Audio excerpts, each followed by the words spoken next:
ആകുവാൻ, യേശുവിൻ വാക്കു കാക്കുവാൻ, യേശുവെ നോക്കി ജീവിപ്പാൻ ഇവയെ കാംക്ഷിക്കുന്നു ഞാൻ. ഉറപ്പിക്കെന്നെ എന്നാഥ, നിറയ്ക്ക എന്നെ ശുദ്ധാത്മാ, ക്രിസ്തൻ മഹത്വത്താലെ ഞാൻ മുറ്റും നിറഞ്ഞു ശോഭിപ്പാൻ. ദൈവത്തിന് സ്തോത്രം. ആഭിചാരം എന്ന ഒരു വിഷയത്തെക്കുറിച്ചാണ് ഞാൻ ഇന്ന് സംസാരിക്കുവാൻ ഉദ്ദേശിക്കുന്നത്. വേദപുസ്തകത്തിൽ നമുക്ക് പ്രത്യേകിച്ച് പഴയ നിയമ കാലത്ത് ചില ചരിത്രങ്ങൾ പഠിക്കുമ്പോൾ ആഭിചാരത്തെക്കുറിച്ച് കാണുവാൻ കഴിയുന്നുണ്ട്. ഇന്ന് ഈ പുതിയ നിയമ കാലത്തിൽ ജീവിക്കുന്ന നമ്മെ സംബന്ധിച്ചിടത്തോളം ആഭിചാരം എന്നൊന്നുണ്ടോ? ഇനി ഉണ്ടെങ്കിൽ അതിന് വലിയ ശക്തിയുണ്ടോ? ഇനി വല്ല ശക്തിയും അതിനുണ്ടോ? നമുക്ക് ആഭിചാരത്തെ ഭയപ്പെടേണ്ട കാര്യമുണ്ടോ? ആഭിചാരം ഫലിക്കാതിരിക്കാൻ ദൈവജനം എന്താണ് ചെയ്യേണ്ടത്?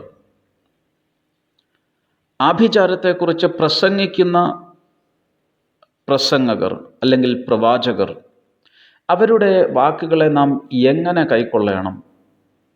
അവരുടെ വാക്കുകൾ കേൾക്കുമ്പോൾ നാം എടുക്കേണ്ട നിലപാടെന്ത്? ഇങ്ങനെയുള്ള നിരവധി ചോദ്യങ്ങൾ പെന്തക്കോസ്ത് വിശ്വാസികൾ ഉന്നയിക്കാറുണ്ട്. ഇതിൻ്റെയൊക്കെ മറുപടികൾ നാം കണ്ടെത്തുകയാണെങ്കിൽ, ആഭിചാരം ഉണ്ടോ എന്ന് ചോദിച്ചാൽ ഉണ്ട് എന്നുള്ളത് സത്യമാണ്. അതിന് ശക്തിയുണ്ടോ? ഉണ്ട്. അത് ഫലിക്കുകയും ചെയ്യുമെന്ന് വേദപുസ്തക വാക്യങ്ങളിൽ നിന്ന് തന്നെ നമുക്ക് മനസ്സിലാക്കാം.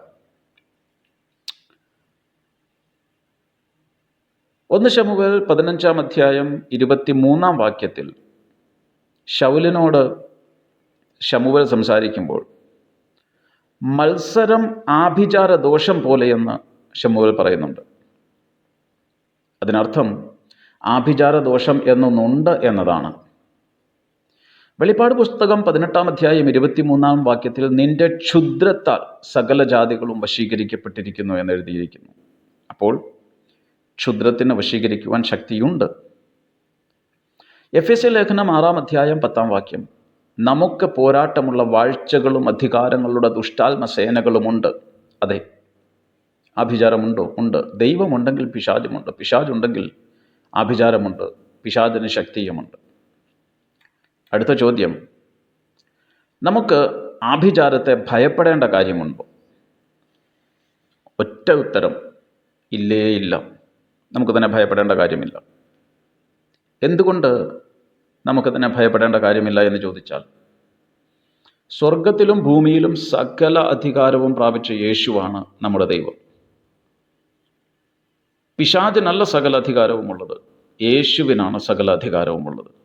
അതുകൊണ്ട് സകല അധികാരവുമുള്ള യേശുവിൽ വിശ്വസിക്കുന്ന നമുക്ക് ആ യേശുവിൻ്റെ കരത്താൽ തോൽപ്പിക്കപ്പെട്ട പിശാചിനെ, ആഭിചാരത്തെ, അവൻ്റെ ശക്തിയെ ഭയപ്പെടേണ്ട കാര്യമില്ല. മീഖാ പ്രവചനം 5-ാം അധ്യായം 12-ാം വാക്യത്തിൽ ഇങ്ങനെ നമുക്ക് വായിക്കുവാൻ കഴിയുന്നു, ഞാൻ ക്ഷുദ്രപ്രയോഗങ്ങളെ നിന്റെ കയ്യിൽ നിന്ന് അറുത്തു കളയും, ശകുനവാദികൾ നിനക്ക് ഇനി ഉണ്ടാവുകയുമില്ല. അതെ, ദൈവത്തോട് ചേർന്നിരിക്കുന്നവർക്ക് വേണ്ടി ദൈവം പ്രവർത്തിക്കുന്ന വഴിയെക്കുറിച്ചാണ് പറയുന്നത്. സംഖ്യാപുസ്തകം 23-ാം അധ്യായത്തിൻ്റെ 23-ാം വാക്യം ഇങ്ങനെ പറയുന്നു, ആഭിചാരം യാക്കോബിന് പറ്റുകയില്ല, ലക്ഷണവിദ്യ ഇസ്രായേലിനോട് ഫലിക്കുകയുമില്ല. നിങ്ങൾ ദൈവത്തിനുള്ളവർ, നിങ്ങൾ അവരെ ജയിച്ചുമിരിക്കുന്നു, നിങ്ങളിലുള്ളവൻ ലോകത്തിനുള്ളവനേക്കാൾ വലിയവൻ എന്ന് 1 യോഹന്നാൻ 4-ാം അധ്യായം 4-ാം വാക്യത്തിൽ നാം കാണുന്നു. 1 യോഹന്നാൻ 5:4 നാം ഇപ്രകാരം വായിക്കുന്നു, ദൈവത്തിൽ നിന്ന് ജനിച്ചതൊക്കെയും ലോകത്തെ ജയിക്കുന്നു, ലോകത്തെ ജയിച്ച ജയമോ നമ്മുടെ വിശ്വാസം തന്നെ. വീണ്ടും നാം ദൈവത്തിൻ്റെ വചനം വായിക്കുമ്പോൾ അനേക വാഗ്ദത്തങ്ങൾ നമുക്ക് കാണുവാൻ കഴിയുന്നുണ്ട്. ഞാൻ നിന്നോട് കൂടെയുണ്ട്, ഭ്രമിച്ചു നോക്കേണ്ട, ഞാൻ നിൻ്റെ ദൈവമാകുന്നു, ഞാൻ നിന്നെ ശക്തീകരിക്കും, ഞാൻ നിന്നെ സഹായിക്കും, എൻ്റെ നീതിയുള്ള വലം കൈ കൊണ്ട് ഞാൻ നിന്നെ താങ്ങും, നിന്നോട് കോപിച്ചിരിക്കുന്ന എല്ലാവരും ലജ്ജിച്ച് അമ്പരന്ന് പോകും. അങ്ങനെ പല പല കാര്യങ്ങൾ പറഞ്ഞതിന് ശേഷം അവസാനം പറയുന്നുണ്ട്, ഭയപ്പെടേണ്ട, ഞാൻ നിന്നെ സഹായിക്കും എന്ന് യഹോവ പറയുന്നു. എല്ലാ തരത്തിലുമുള്ളതായ പ്രതികൂലങ്ങളെ, വെല്ലുവിളികളെ, പൈശാചിക ശക്തികളെ നേരിടുവാനും അവയുടെ മേൽ ജയം പ്രാപിക്കുവാനുമായിട്ട് ദൈവം നമ്മെ സഹായിക്കും എന്നാണ് ഈ വാക്യങ്ങളൊക്കെ നമ്മെ പഠിപ്പിക്കുന്നത്. എത്ര വലിയ പ്രതികൂലം വന്നാലും, തീയിൽ കൂടെ കിടന്നാലും, വെള്ളത്തിൽ കൂടി കിടന്നാലും അതൊന്നും നമ്മെ ദഹിപ്പിക്കുകയില്ല, നമ്മുടെ മീതെ കവിയുകയില്ല. യെശയ്യാപ്രവചനം 54 വാക്യത്തിൽ നാം കാണുന്നത്, നിനക്ക് വിരോധമായി ഉണ്ടാക്കുന്ന യാതൊരു ആയുധവും ഫലിക്കുകയില്ല. അപ്പോൾ ആഭിചാരത്തെ നമുക്ക് ഭയപ്പെടേണ്ട കാര്യമുണ്ടോ എന്ന ചോദ്യത്തിൻ്റെ ഉത്തരം, നമുക്ക് ഭയപ്പെടേണ്ട യാതൊരു കാര്യവുമില്ല. കാരണം നമ്മെ സംരക്ഷിക്കുന്നത് നമ്മുടെ ദൈവമാണ്. ഇനി ന്യായമായ വേറൊരു ചോദ്യം ഇതാണ്, ആഭിചാരത്തെ ഭയപ്പെടേണ്ട കാര്യം ഇല്ലെങ്കിൽ പിന്നെ ചിലപ്പോഴൊക്കെ ചില പ്രശ്നങ്ങൾ ഉണ്ടാകുന്നത് എന്തുകൊണ്ടാണ്? അതിനുള്ള കാരണം എന്താണ്? വേദപുസ്തകാടിസ്ഥാനത്തിൽ അതിൻ്റെയും മറുപടി നമുക്ക് കാണുവാൻ കഴിയും.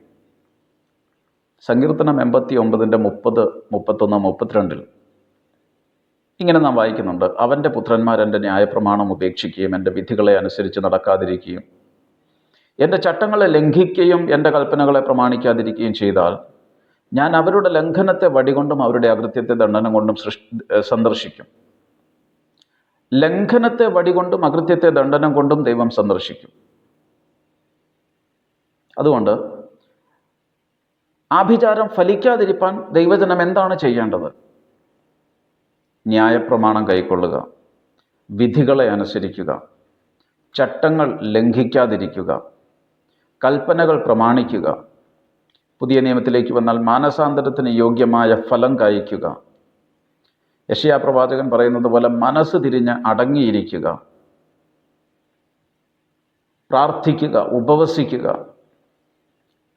ദുഷ്ടൻ്റെ തീയമ്പുകളെ കെടുക്കുവാനായിട്ട് വിശ്വാസമെന്ന പരിചയം എടുക്കുക, രക്ഷയെന്ന ശിരസ്ത്രം ധരിക്കുക, ദൈവവചനമെന്ന ആത്മാവിൻ്റെ വാൾ എടുക്കുക, ഏത് നേരത്തും ആത്മാവിൽ പ്രാർത്ഥിക്കുക. ഇതൊന്നും ചെയ്യാതെ നാം വെറുതെ അങ്ങ് ആഭിചാരത്തിനെതിരെ പ്രാർത്ഥിച്ചിട്ടോ പ്രാർത്ഥിപ്പിച്ചിട്ടോ ഒന്നും ഒരു കാര്യവുമില്ല. അടുത്ത ഒരു ചോദ്യം, ആഭിചാരത്തെക്കുറിച്ച് പ്രസംഗിക്കുന്ന ധാരാളം പ്രസംഗകരും പ്രത്യേകിച്ച് പ്രവാചകന്മാരും ഇന്നുണ്ട്. അവരോടുള്ള നമ്മുടെ നിലപാട് എന്തായിരിക്കണം? ആ ചോദ്യത്തിന് കാരണം ദൈവജനത്തിൻ്റെ ഭയത്തെ ചൂഷണം ചെയ്ത് കാശുണ്ടാക്കുന്ന കുറേ ശുശ്രൂഷകരെന്നാണ് അവരെ വിളിക്കുന്നത്. പൊതുജനം അവരെ കാണുന്നതും അങ്ങനെ തന്നെ. അവരെക്കുറിച്ച്, അവരോടുള്ള ബന്ധത്തിൽ നമ്മുടെ നിലപാടെന്തായിരിക്കണം? ഒരു കാര്യം നാം മനസ്സിലാക്കുക, ദൈവവചനപ്രകാരം സകലത്തെയും നാം വിവേചിക്കണം. സാത്താൻ നമുക്കെതിരെ പോരാടുന്നുവെന്ന് ആരെങ്കിലും പറഞ്ഞാൽ ഉടൻ തന്നെ അവർ വലിയ കൃപാവരപ്രാപ്തന്മാരും പ്രത്യേക സിദ്ധിയുള്ള അഭിഷക്തന്മാരുമാണെന്നൊന്നും കരുതി അവരുടെ മുമ്പിൽ പോയി തല കുനിക്കരുത്. ദൈവദാസന്മാരെ ബഹുമാനിക്കരുതെന്നല്ല ഞാൻ പറയുന്നത്, പക്ഷെ നാം അവരെ വിവേചിക്കണം. സാത്താൻ നമുക്കെതിരെ പോരാടുന്നുവെന്ന് ഒരാൾ പറഞ്ഞാൽ അതൊരു വലിയ വെളിപ്പാടൊന്നുമല്ല, അതൊരു പ്രവചനമൊന്നുമല്ല. അതേതൊരു കൊച്ചുകുട്ടിക്ക് പോലും, ദൈവവചനം അറിയാവുന്ന ഒരു കൊച്ചുകുട്ടിക്ക് പോലും മനസ്സിലാക്കുവാൻ കഴിയുന്ന കാര്യമേ ഉള്ളൂ. സാത്താൻ ദൈവജനത്തിനെതിരെ എപ്പോഴും പോരാടുന്നുണ്ട്. ആ അറിവ് നമുക്ക് പകർന്നു തരാനായിട്ട് ഒരു പ്രവാചകന്റെ ആവശ്യമൊന്നുമില്ല. മാനസാന്തരം, മടങ്ങിവരവ്, അനുതാപം, ശുദ്ധീകരണം, ഇവയെക്കുറിച്ചൊക്കെയാണ് ഒരു പ്രസംഗകൻ അല്ലെങ്കിൽ പ്രവാചകൻ പറയുന്നത് എങ്കിൽ അവരുടെ കൂടെ ഇരുന്ന് പ്രാർത്ഥിച്ചോ, അവരുടെ മുമ്പിൽ പോയി തല കുനിച്ചു കൊടുത്തോ, അവരെ കൈവെക്കട്ടെ, പ്രാർത്ഥിക്കട്ടെ, അവരുടെ ശുശ്രൂഷകൾ സ്വീകരിക്കാം. കാരണം പാപവും അശുദ്ധിയുമാണ് ദോഷത്തിന് കാരണം. അതിനെതിരായിട്ടാണ് അവർ പ്രസംഗിക്കുന്നത് എങ്കിൽ അവരുടെ പ്രസംഗം നമുക്ക് ഗുണം ചെയ്യും. അതിന് പകരം ശാപം മുറിക്കൽ, ബന്ധനമഴിക്കൽ എന്നീ ലക്ഷ്യങ്ങളാണ് അവർക്കുള്ളതെങ്കിൽ അങ്ങനെയുള്ളവരെ ഒഴിവാക്കുക. അനുതാപത്തിലേക്കും മാനസാന്തരത്തിലേക്കും ശുദ്ധീകരണത്തിലേക്കും ജനത്തെ നടത്താതെ ആഭിചാരത്തിനും പിശാചിനുമെതിരെയുള്ള പോരാട്ടം കൂടുതൽ ദോഷത്തിന് കാരണമാക്കുകയേ ഉള്ളൂ എന്ന് നാം മനസ്സിലാക്കണം. ശുദ്ധീകരണമാണ് നമുക്ക് ആവശ്യം. വിശുദ്ധിയാണ് നമ്മുടെ ശക്തി. നിനവെ പട്ടണക്കാരും അഹശ്വരേഷിൻ്റെ കാലത്തെ യഹൂദന്മാരും വിടുതൽ പ്രാപിച്ചത് ആഭിചാരത്തിനെതിരെ പോരാടിയിട്ടോ ശാപം മുറിക്കലും ബന്ധനമഴിക്കലും നടത്തിയിട്ടോ അല്ല, മറിച്ച് മാനസാന്തരപ്പെട്ടതുകൊണ്ടാണ് അവർ വിടുതൽ പ്രാപിച്ചത്. ദിനവൃത്താന്ത പുസ്തകം 2-ാം പുസ്തകം 7-ാം അധ്യായം 14-ാം വാക്യത്തിൽ എന്താണ് പറയുന്നത്? എൻ്റെ നാമം വിളിക്കപ്പെട്ടിരിക്കുന്ന എൻ്റെ ജനം തങ്ങളെ തന്നെ താഴ്ത്തി പ്രാർത്ഥിച്ച് എൻ്റെ മുഖം അന്വേഷിച്ച് തങ്ങളുടെ ദുർമാർഗങ്ങളെ വിട്ടുതിരിയുമെങ്കിൽ ഞാൻ സ്വർഗത്തിൽ നിന്ന് കേട്ട് അവരുടെ പാപം ക്ഷമിച്ച് അവരുടെ ദേശത്തിന് സൗഖ്യം വരുത്തി കൊടുക്കും. ദുർമാർഗങ്ങളെ വിട്ടുതിരിയാൻ ബുദ്ധി ഉപദേശിക്കുക എന്നതാണ് പ്രവാചകന്റെ ദൗത്യം, അവൻ്റെ ശുശ്രൂഷ. അതിനു പകരം ആഭിചാരത്തെ ഊതിപ്പെരുപ്പിച്ച് കാട്ടി ഭയപ്പെടുത്തി പ്രാർത്ഥിപ്പിക്കുന്ന ആളുകളിൽ നിന്ന് നാം സൂക്ഷിച്ചൊഴിഞ്ഞിരിക്കണം. വ്യവസ്ഥ പ്രകാരം നമ്മൾ ജീവിച്ചാൽ ദൈവം നമുക്ക് അനുകൂലമാണ്. പ്രതികൂലം നിൽക്കുവാൻ ഒരു ആഭിചാരത്തിനും കഴിയത്തില്ല. ആഭിചാരത്തിനെതിരെയല്ല, മറിച്ച് നമ്മുടെ ജഡത്തിനെതിരെയാണ് വാസ്തവത്തിൽ നാം പോരാടേണ്ടത്. ജഡത്തെയാണ് നാം കീഴടക്കേണ്ടത്.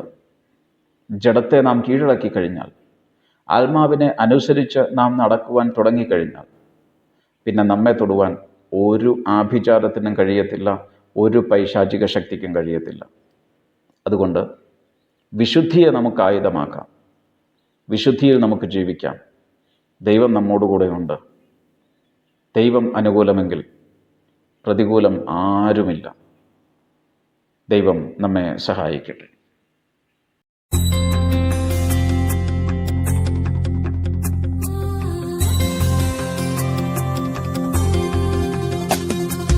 യേശുവെ പോലെയാകുവാൻ